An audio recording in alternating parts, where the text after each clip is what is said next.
to be here this afternoon for this conversation, but most importantly, thank you for all of your work. I proudly stand with labor. I have my whole entire career. I always will. This is about the dignity of work. It is about America's workforce. It is about our future. And it's just about what is right. I think that's so very And Senator Baldwin, where are you? I thank you for all you do. Let's re-elect her to the United States Senate. Governor Evers, thank you for being such a friend and such a leader. Peter Barca, I thank you for all your work. Let's send him to the U.S. House of Representatives.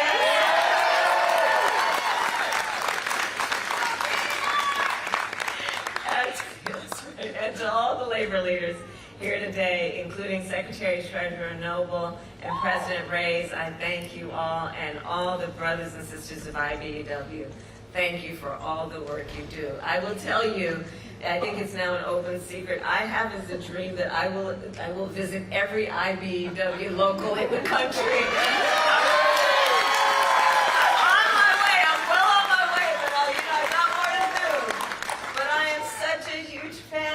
You do. I am such a huge fan of what you do, because it is about the work you do every day and the apprenticeship programs. You are building America and America's future, and it is such good work and exciting work to the benefit of everyone. So I'm so happy to be with all of you this afternoon. I thank all of the folks who are here. We have auto workers here, we have care workers here, we have teachers here. I thank you all.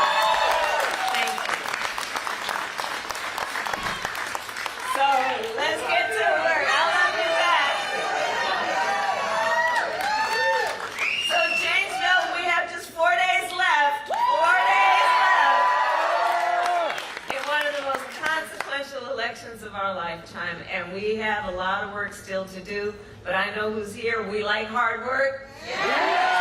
Hard work is good work. Yeah. Hard work is joyful work. Yeah. And we will win. Yeah.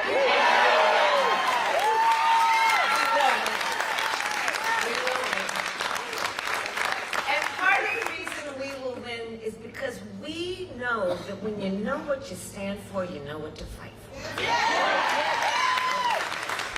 And we have an opportunity in this election to turn the page on a decade of Donald Trump, who has spent full time trying to have the American people point fingers at each other, full time trying to divide us, have people be afraid of each other. And folks are exhausted with this stuff. We know that's who he is. That's not who we are. No. That's not who we are. And nobody understands better than a union member that as Americans, we all rise or fall together. Yes. Here in Janesville and across our nation, union members have helped lead the fight for fair pay, better benefits, safer working conditions. And every person in America benefits from your work. I tell people everywhere I go, thank a union member. Yeah. Thank a union member. Because you may not be a member of a union, but thank a union member if you got a 5-day work week. Thank a union member for your sick leave. Thank a union member for your paid vacation leave. Thank a union member for paid family leave, because it is union members that work and put blood, sweat, and tears into raising the conditions of the American worker, wherever they work.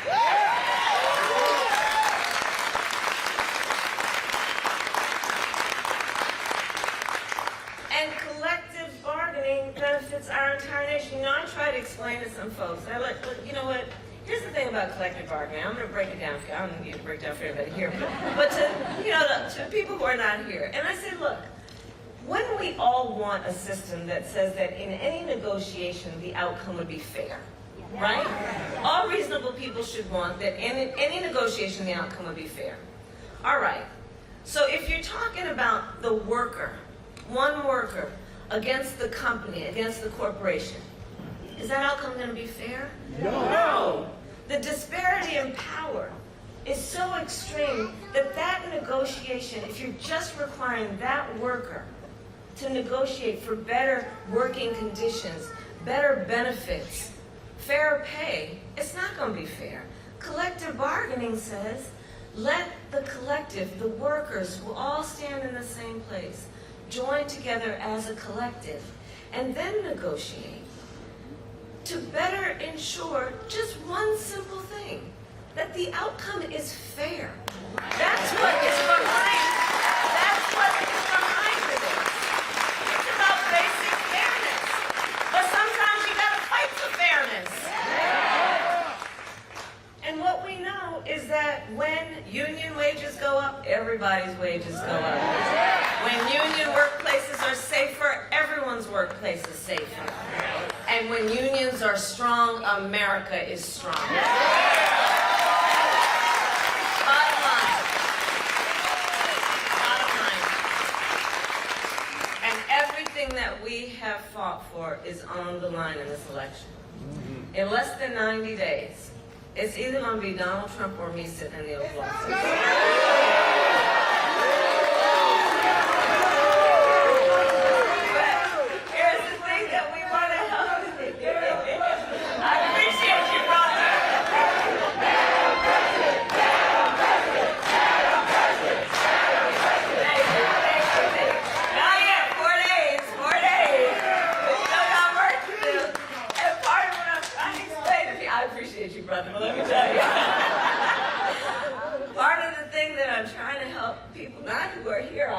Not the leaders who are here, but others understand, is if you're trying to kind of figure out what the stakes are, just imagine the Oval Office, we've all seen it on TV, and just imagine on January 20th. Because if he is elected, if Donald Trump is elected, he's going to be sitting in that Oval Office stewing over his enemies list. Because he spends full time plotting revenge and retribution. Full time. The man is angry. Yes, he is. Right? But you know what I'm talking about. So imagine on January 20th, it's either that, him plotting over his enemies list, or me working for you on my to-do list. That's what we're talking about. That's what we're talking about. That's what we're talking about. Because I like hard work. And at the top of my list is bringing down your cost of living. And it will be my focus every single day as president. I will always put the middle class first. I come from the middle class, and I never forget where I come from.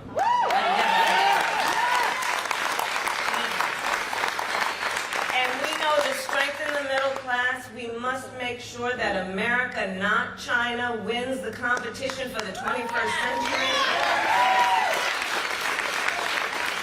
Under my plan, we will invest in the industries that built America, like steel, iron, the electric power industry. And we will ensure that the next generation of breakthroughs, from advanced batteries to cutting-edge solar panels, are not just invented, but built right here in America by American workers.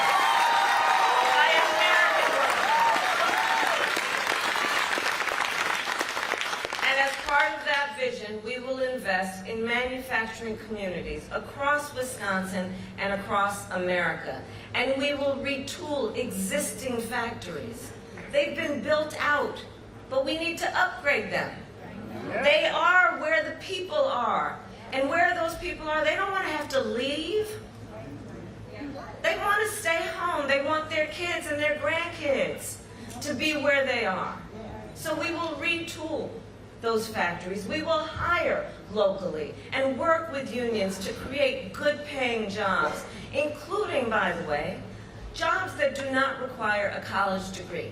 Because here's the thing. We gotta really understand and do better in understanding that a college degree is not the only measure of the skills and the experience of the qualified worker. That's right. Right? That's right. And I'm telling you, so press always asks me, what are you going to do on day one? One of the things I'm doing on day one, because I can do it by executive order, is I will eliminate unnecessary degree requirements for federal jobs. And then I will challenge the private sector to do the same.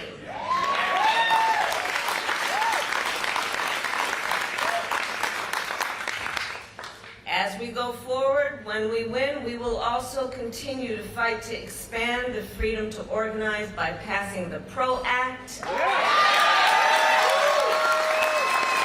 work to end union busting once and for all. We will protect the pensions of union workers and retirees. I've done it before. I'll do it again.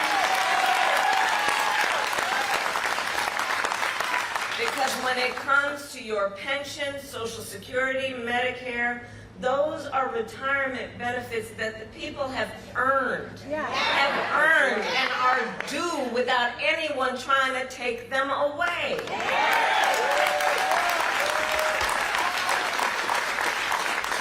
And for me, look, this issue is about dignity.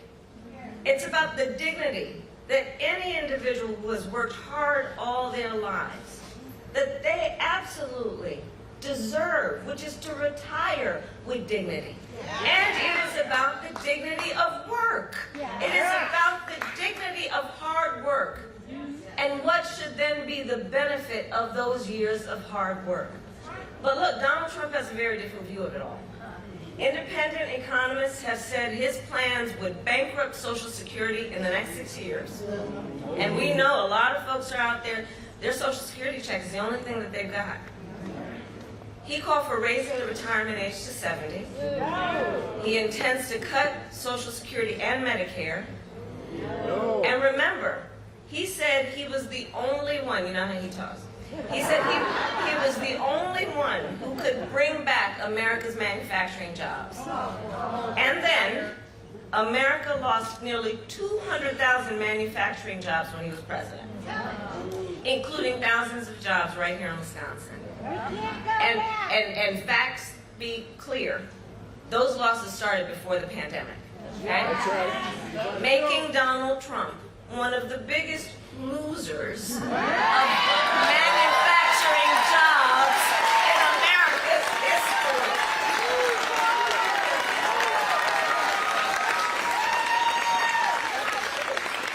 And his track record for the auto industry was a disaster. And so as president, he promised that the auto industry would not, quote, lose one plant during his presidency.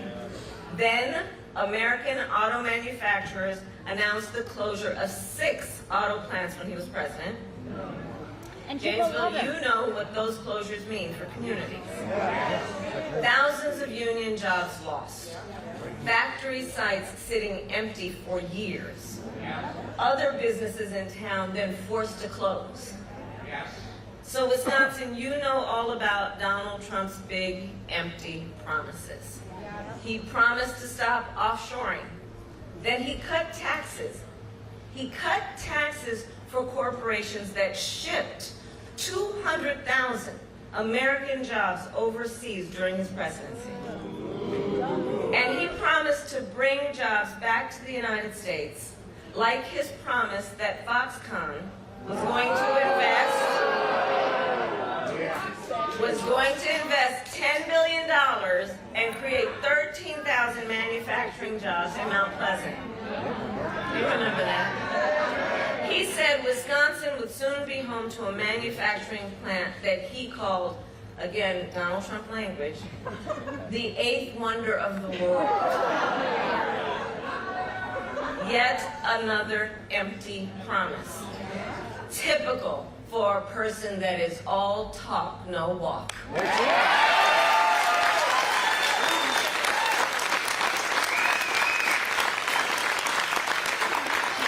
all that to say, we here know, Donald Trump is no friend to labor. No friend to labor. He has been a union buster his entire career. He has called union leaders, quote, dues-sucking people. He said that he supports the so-called right-to-work laws 100%. He joked with a billionaire buddy of his about the mass firing of striking workers. And while he was president, he lowered labor standards and made it easier for companies to break labor laws and then get federal contracts, right? And so part of why I'm here is to ask all the leaders here, let's remind all the brothers and sisters of labor about who Donald Trump really is.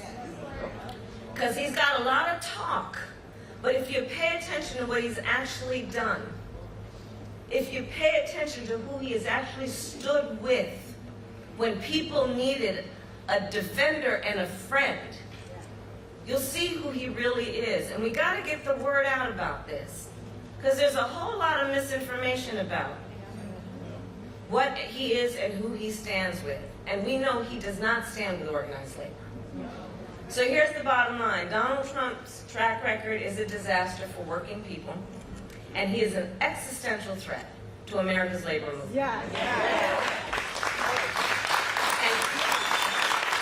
And everything Donald Trump intends to do if he is reelected is spelled out in Project 2025, which I still cannot believe they put that thing in writing.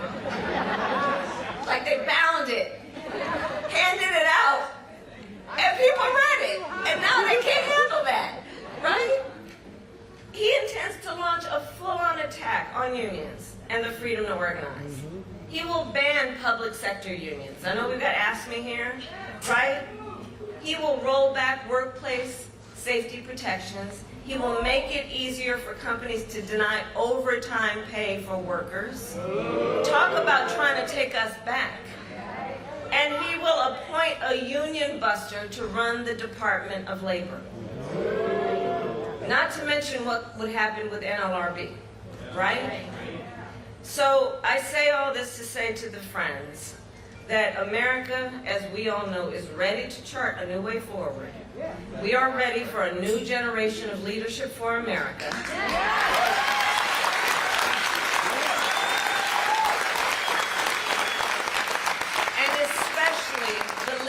That together we all offer, that is optimistic about what we can achieve when we are working together. There's a certain spirit of how we think about all this that directly relates to whether as we move forward we will be stronger or not. And here's the thing that we all know. We're not going back. We are not going back. We're not going back. We're not going back. We are not going back. And here's the thing, Janesville, it all comes down to this. We are here together because we love our country. We love our country.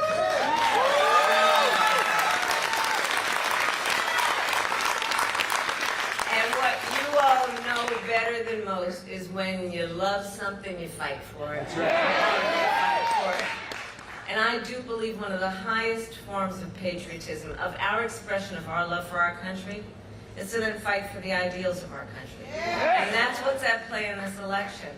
And it is about a fight to realize the promise of America. So we got 4 days, and we're going to get this done, but nobody can sit by the sidelines. We got to remind everybody, 5 days from now, you don't want to look back on these 4 days and have any regrets about what you could have done. And everybody here knows how to organize, so I don't need to tell you that it's all about talking with each other. It's about reaching out to each other. It's about, in the face of a stranger, seeing a neighbor and helping, and unity, and helping people understand that the vast majority of us have so much more in common than what separates us. And labor knows how to do that best. We knock on doors, know how to text and call folks, reaching out to family and friends and neighbors. And we'll remind people that their vote is their voice, and their voice is their